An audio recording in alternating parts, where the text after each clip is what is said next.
The votes are in and another key primary race is set. Kari Lake is now officially the Republican nominee for governor. Lake won every county in Arizona, beating out Republican candidate Karen Taylor Robson.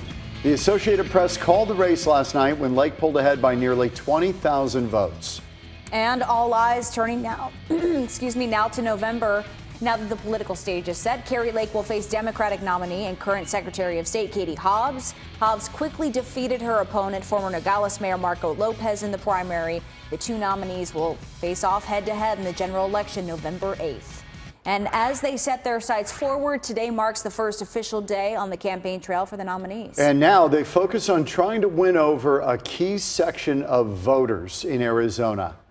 Others. These are voters that are not loyal to any party. They are independents, and there are a bunch of them in the state. In fact, they make up the biggest chunk of voters in Arizona. Fox 10's Nicole Garcia has more on how the two women are vying for the governor's seat, and they plan to capture those independent voters. About a third of voters in Arizona are registered as independent. That's more than 1.4 million voters who can sway either way when it comes to choosing a governor. Now, during the primary election, the Maricopa County Recorder says the majority of independents chose to vote Republican. Here's the breakdown of registered voters in Arizona right now. Around 35% Republican, 31% Democrat, and 34% independent. Now that the race for governor is set, the candidates wasted no time hitting the trail.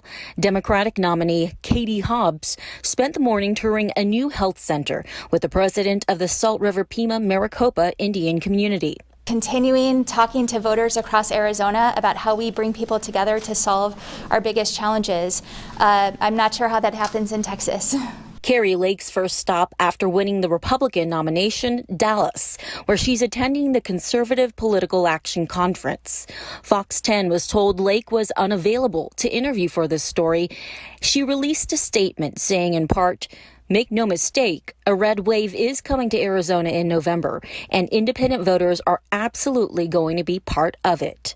Meanwhile, Hobbs says her campaign has seen an uptick in outreach from independent and Republican supporters in the last couple of days, concerned about inflation, healthcare, and the border. We're actually offering real solutions to those issues, and my opponent has not offered one single solution to anything that I'm talking to Arizonans about.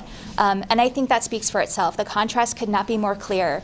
And I've said this for a few months now. This election is between sanity and chaos. And the deadline to register to vote for the November election is October 11th. October 12th is when early voting begins. I'm Nicole Garcia, Fox 10 News.